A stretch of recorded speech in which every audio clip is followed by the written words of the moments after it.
Madame, Monsieur, bonsoir, bienvenue au sommaire de ce journal. L'Algérie et la Guinée signent un accord de coopération dans le domaine de la sécurité publique pour faire face au terrorisme et aux crimes transfrontaliers à la lumière de la visite officielle du ministre de l'Intérieur Nordine Bedoui dans ce pays.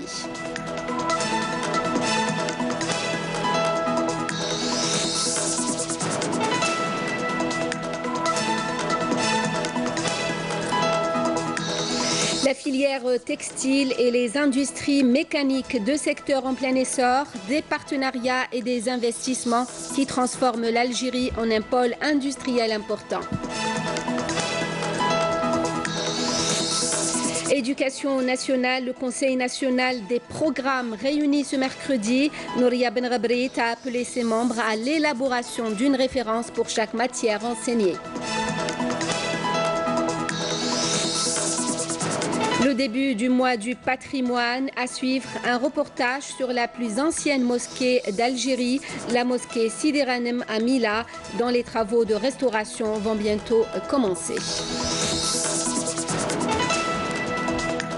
Mais avant de revenir en détail sur ces titres de l'actualité, ce message du président de la République, Abdelaziz Bouteflika, à son homologue zimbabwéen, un message de félicitations à l'occasion de la célébration du 38e anniversaire de l'indépendance de son pays, dans lequel il lui a réitéré sa ferme volonté d'œuvrer au raffermissement et à la diversification de la coopération économique bilatérale. Nordine Bedoui achève une visite de 3 jours en Guinée. Le ministre de l'Intérieur, des collectivités locales et de l'aménagement du territoire a appelé depuis Conakry à la nécessité d'activer les mécanismes de suivi des décisions de la commission mixte, mettant en avant l'importance des relations bilatérales. Houria Djarjar, Abdelhalim Yaïch. La profondeur stratégique africaine représente un intérêt pragmatique pour les relations entre l'Algérie et ses partenaires africains, dictée par la nécessité de densifier et de coordonner la coopération entre les pays du continent africain. Un accord dans le domaine de la sécurité publique et de la protection civile a été signé par Nordine Bedoui, ministre de l'Intérieur, des collectivités locales et de l'aménagement urbain, et par le ministre d'État, ministre de la Sécurité et de la Protection civile, Abdoul Kabele Kamara de Guinée. L'accord porte sur la coopération bilatérale pour lutter contre le crime organisé. À la lumière des évolutions et des défis auxquels fait face le continent africain, à l'image de la menace terroriste, le trafic de drogue, la cybercriminalité, la circulation des armes et la migration illégale. Je tiens à préciser que cette visite s'inscrit dans la continuité de la dynamique d'échange et de coopération décidée par son Excellence, le président de la République, M. Abdelaziz Bouteflika, et son frère, son Excellence le président guinéen, M. Alpha Condé. Cette vision stratégique a été confortée entre nos deux départements lors de votre visite en Algérie au cours du mois de janvier 2017. Notre souhait, Monsieur le ministre, est de bénéficier des expériences algériennes et de votre appui pour permettre à nos services concernés d'améliorer leurs prestations en la matière. Monsieur le ministre, le présent projet d'accord, cadre de coopération convenu par les deux parties, s'articule sur les domaines ci-après: la sécurité publique, la criminalité transnationale et les infractions liées au terrorisme, le contrôle et sécurisation des frontières, la migration clandestine, la cybercriminalité, la police technique et scientifique, la formation et assistance technique, la protection civile. La visite de Nordine Bedoui à Conakry a été marquée en outre par le passage en revue d'unités de la police centrale guinéenne, notamment dans la ville de Matoto, ainsi que d'unités de la protection civile et du bureau local de la Fripol. Le ministre de l'Intérieur a été reçu à Conakry par le ministre des Affaires étrangères et des Guinéens de l'étranger, Mamadi Touré. Lors de ces entretiens qui ont été élargis par la suite, l'occasion était pour Nordine Bedoui d'appeler au renforcement des échanges et des relations avec la Guinée, notamment en matière de formation et de soutien technique. Pour le ministre guinéen, la visite de Bedoui permettra d'insuffler une nouvelle dynamique aux relations entre les deux pays.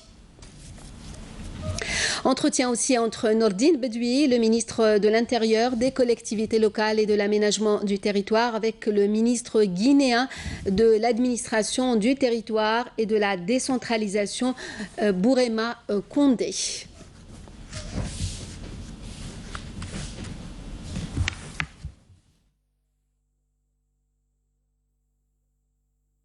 Je vous invite à écouter les déclarations des deux responsables juste après cette rencontre. La Guinée et l'Algérie viennent de loin, je dirais de très loin. Et ce, depuis déjà la lutte de libération nationale. Nos deux présidents, le président Feu Ahmed Sékou Touré et Ahmed Ben Bella, ont tissé des rapports placés sous l'excellence et leur point de vue était commun à toutes les grandes rencontres, aussi bien au niveau sous-régional, régional qu'international. Une complémentarité qui, au-delà de ces deux grands leaders, s'étendait également à leur peuple. Je ne pouvais pas être à Conakry sans rencontrer mon frère et discuter et d'évaluer notre coopération et de mettre les jalons pour une nouvelle dynamique en matière de coopération telle que décidée par nos deux présidents, Monsieur le Président Abdelaziz Bouteflika et Monsieur le Président Alpha Condé. Le ministre des Moudjahidines, Taïb Zitouni, s'est déplacé aujourd'hui au siège de l'ambassade d'Afrique du Sud à Alger, où il a signé le registre de condoléances au nom du président de la République, Abdelaziz Bouteflika, suite au décès de l'ancien ministre et militant de l'ANC, Zola Skive-Yiya. L'Afrique du Sud perd l'un de ses vaillants enfants qui ont consacré leur vie à la lutte contre le régime de l'apartheid et pour l'indépendance de leur pays et son développement, a notamment écrit le ministre des Moudjahidines. Les travaux de la 13e commission mixte algéro-saoudienne se sont soldés par la signature aujourd'hui à Riyad de 3 accords dans les domaines de l'investissement, de la normalisation et en matière des relations internationales. Cette commission algéro-saoudienne, dont les travaux se sont déroulés sur 2 jours, a été coprésidée par le ministre de l'Industrie et des Mines, Youssef Yousfi, et le ministre saoudien du Commerce et de l'Investissement. Après des années de léthargie, le textile algérien est de retour. Un partenaire turc pour booster la filière textile en Algérie. Le projet se concrétise à Relizane. Il s'agit d'un méga complexe à Sidi Khattab avec à terme la création de quelques 25 000 postes d'emploi. Le reportage de Walid Sari, le commentaire est signé Nakhla Al-Arbi. Après une période de léthargie qui a duré 30 ans et qui a valu au domaine de perdre les 3/4 de ses parts de marché, le secteur du textile s'offre une nouvelle vie grâce notamment au programme de relance initié par le gouvernement. Une enveloppe de 21 milliards de dinars a en effet été consacrée à la filière en vue de son développement. En 2011, les pouvoirs publics ont injecté des montants colossaux pour relancer la filière des textiles et des cuirs. Il y a eu une restructuration du secteur public marchand en 2015 suite à une décision des pouvoirs publics, d'où la création du groupe GTEX. Le complexe de textile de Relizane, lancé en partenariat avec le groupe industriel turc Taipa, le plus grand d'Afrique et du bassin méditerranéen, emploiera pas moins de 25 000 salariés à la fin de 2018. L'usine, qui compte 8 unités de tissage et de confection, produira 30 millions de mètres linéaires de tissu. 60% de la production est destinée à l'exportation.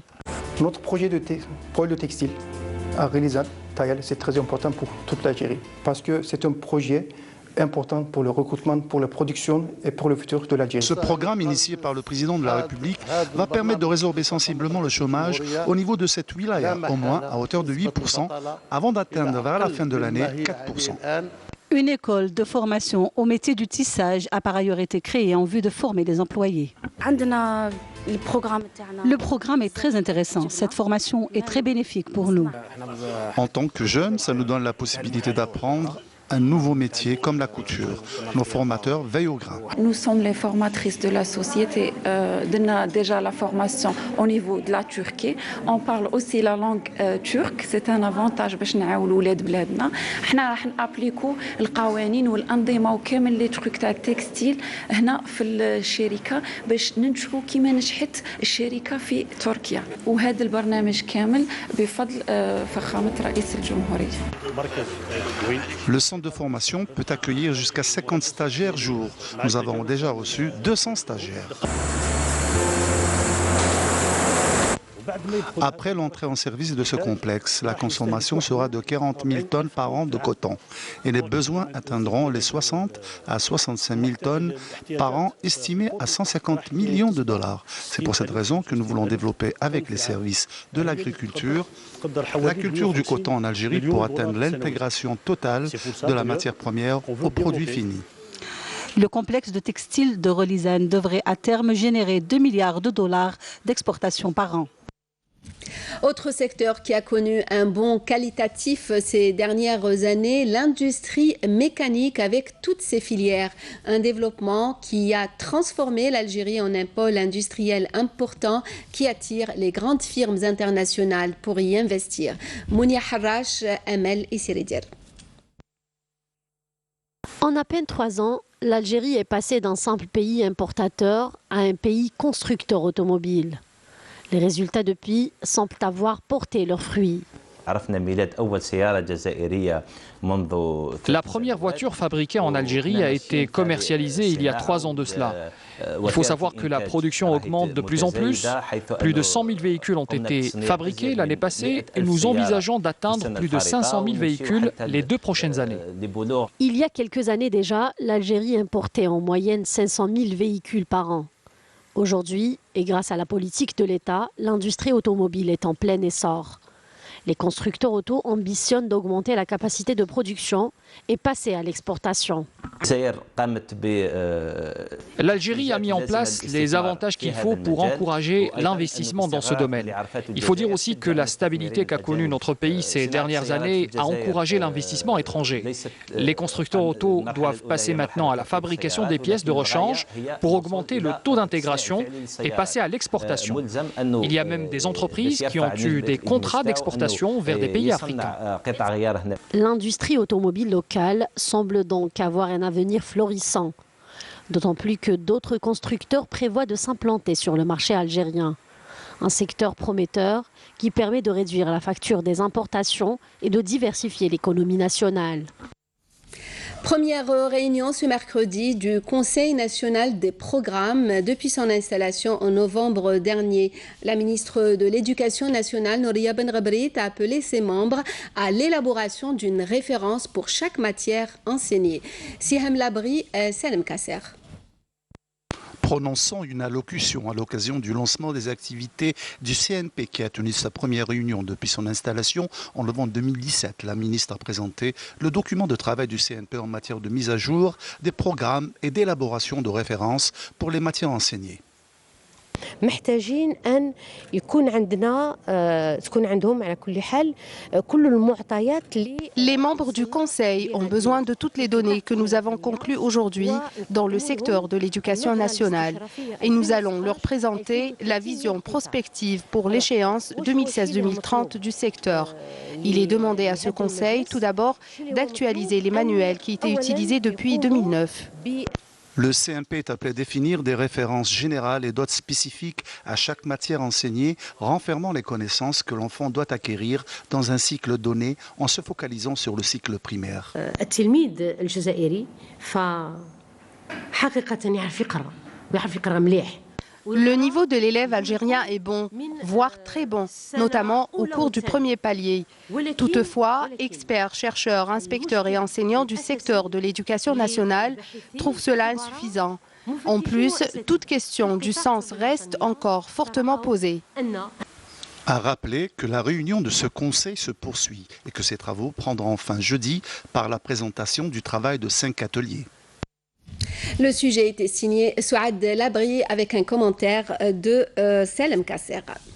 Vers la réalisation d'une production de 160 MW d'électricité à l'horizon 2019 dans la wilaya de Tindouf. C'est ce qu'a affirmé aujourd'hui le PDG de Sonelgaz en marge de l'inspection d'installations et de projets énergétiques dans la région. Rafiq Hamidesh. La wilaya de Tindouf a atteint, grâce aux efforts de la Sonelgaz, un taux de couverture de 95% en électricité et de 60% en gaz de ville.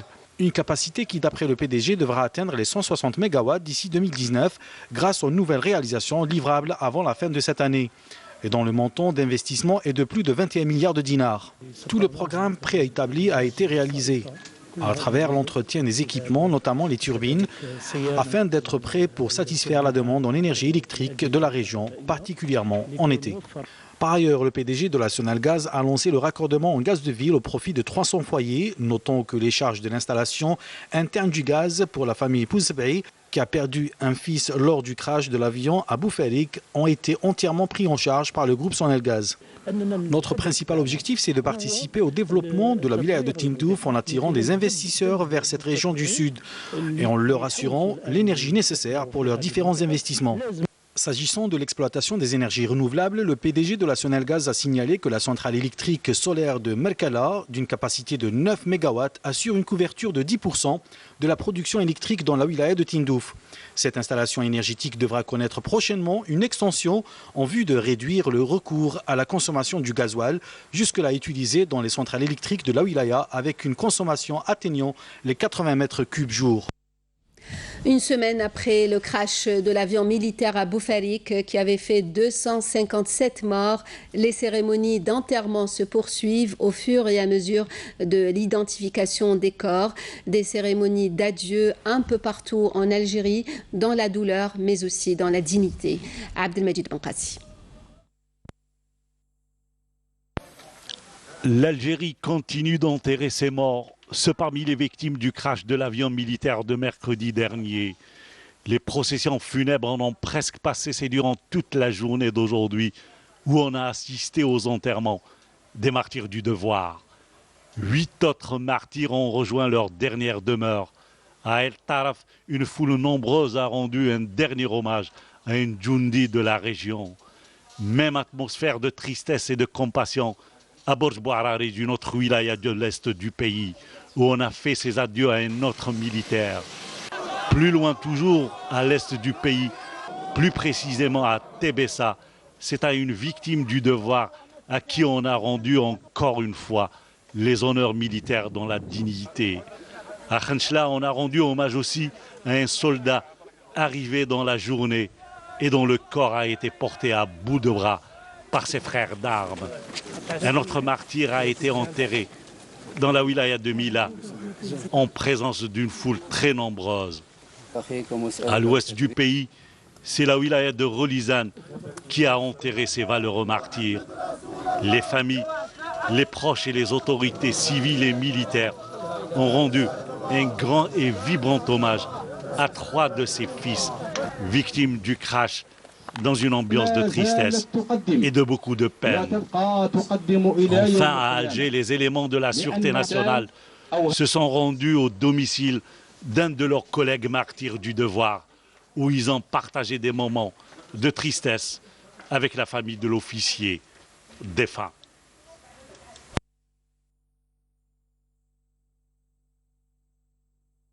Lutte antiterroriste, le ministère de la Défense nationale nous apprend qu'un terroriste s'est rendu ce mercredi dans l'après-midi aux autorités militaires à Tamanrasset. Il s'agit du dénommé R. Mohamed dit Abu Ayman qui avait rallié les groupes terroristes en 2009.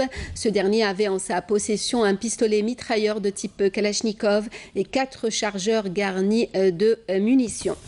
Et lors d'une opération de fouille et de ratissage menée à Djidjel, un détachement de l'armée nationale populaire a découvert et détruit hier un abri pour terroristes contenant des vivres, des effets vestimentaires et divers objets, tandis qu'un détachement combiné de l'ANP a arrêté 2 éléments de soutien au groupe terroriste à Boumerdès, précise le communiqué du MDN. Le mois du patrimoine débute ce 18 avril. Nous allons vous faire découvrir ou redécouvrir dans nos différentes éditions des pans de notre riche histoire. Et on commence ce soir par Mila et son plan de restauration du cœur historique. Cette partie de la ville qui renferme entre autres la mosquée de Sidi Ghanem. Le reportage de Saïda Mayouf. Au cœur de la vieille ville de Mila et dans l'enceinte du musée à ciel ouvert, un site archéologique inestimable, se trouve la mosquée Sidi Ghanem, bâtie selon les historiens sur ce qui fut une basilique byzantine. Elle fut construite par le concurrent arabo-musulman Abou al-Muhajir Dinar en 59 de l'ère Hégire, équivalent de 679 de l'ère chrétienne, sur les décombres d'une basilique chrétienne le fameux Saint-Opta d'Emilio, le prêtre ou bien l'évêque de la basilique de Milève. L'aspect architectural de la mosquée Sidi Ghanem est semblable à celui de la mosquée Amawi à Damas ainsi que celui de Qayrawan, avec les matériaux de construction utilisés à l'époque. Une des particularités de ce lieu de culte est qu'il est inhabituellement orienté vers le sud et non vers le sud-est. Cet ancien lieu de culte aux colonnes reposant sur des plinthes carrées à la toiture en tuiles rouges a défié les aléas du temps et reste un témoin probant d'une civilisation antique. L'heure est à présent à la restauration. Cette borne minière indique qu'il y avait une voie faite par les Mileviens, mais il faut payer l'argent pour utiliser cette voie de longueur de 3 km. Sous l'autorité de l'empereur kaiserien Adrien Antonin, Augustus est le pieux, le père de la patrie. Donc, vecti galli rotari signifie que l'impôt sur le roulage, donc cette borne minière, elle était comme un guichet pour payer les frais de l'utilisation de cette voie milevienne. L'effort de l'État, il est plus que visible. Par les inscriptions d'opérations de restauration et de réhabilitation aussi. Donc je disais, la mosquée Sidi Ghanem fait partie. Donc elle a une opération inscrite d'un montant de 140 millions de dinars. Dans l'étude, elle est déjà attribuée et une fois terminée, donc les travaux de réhabilitation et de restauration débuteront une fois toutes les conditions réunies. Cet endroit a fait l'objet des travaux d'urgence en 2012 pour surtout le confortement de l'édifice. La mosquée d'Abou al-Muhajir Dinar, construite à l'aube de l'islam et ceinte d'un impressionnant mur aux 14 tours de guet, est aujourd'hui un édifice phare de l'antique Milève, un patrimoine à préserver contre toutes sortes de dégradations. Autre patrimoine à préserver, les gravures rupestres du Zakar et de Ain Naga à Djelfa, un héritage très fragile dont nous parle ce soir Nesrine Ben Saïdi à travers ce reportage de Shahrazad Nour. Véritable musée à ciel ouvert, les sites archéologiques de Zakar et Ain Naga dans la wilaya de Djelfa renferment un trésor préhistorique d'âge néolithique, découvert en 1904, au long de l'Atlas saharien. Des rochers gravés de buffles antiques, d'éléphants de bélier au Babylus antique. Ces gravures ont été classées le 4 mai 1982. Nous avons ici 37 gravures et de l'autre côté, nous avons 6 dessins qui remontent entre 8000 et 12 000 ans avant Jésus-Christ. Cette station est considérée comme la plus importante de l'Atlas saharien, non seulement par le nombre de gravures, mais aussi par la valeur archéologique. Malheureusement, ces dernières années, les touristes l'ont déserté. Ce lieu est un site protégé. Il renferme un trésor très important qui date de la préhistoire. Nous ne savons pas pourquoi il est devenu désert.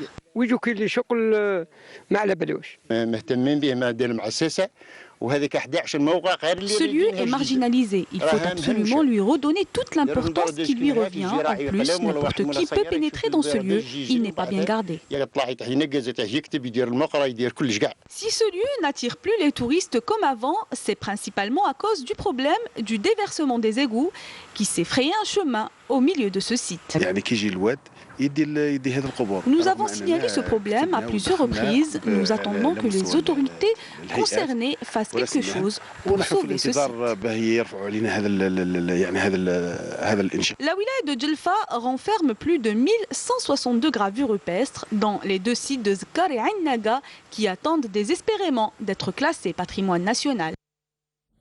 Fin de ce journal, le rappel des principaux titres.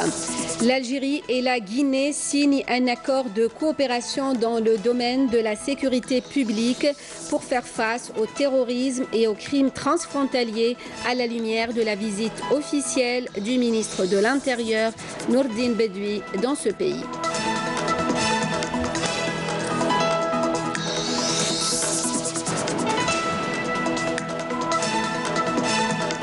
La filière textile et les industries mécaniques, deux secteurs en plein essor, des partenariats et des investissements qui transforment l'Algérie en un pôle industriel important. L'éducation nationale, le Conseil national des programmes réuni ce mercredi, Nouria Benrabrit a appelé ses membres à l'élaboration d'une référence pour chaque matière enseignée.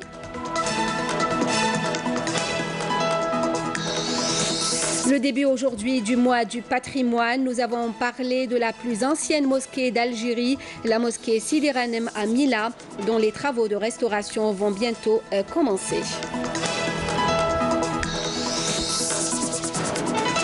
Merci à vous de nous avoir suivis. L'information continue sur les www.entv.dz, la page Facebook et la chaîne YouTube de Canal Algérie pour le journal à 20h, l'édition en arabe. Demain à midi, Amina Zahouf, et à 19h, vous avez rendez-vous avec Zoher Ben Dimred. Merci de nous rester fidèles. Passez une bonne soirée.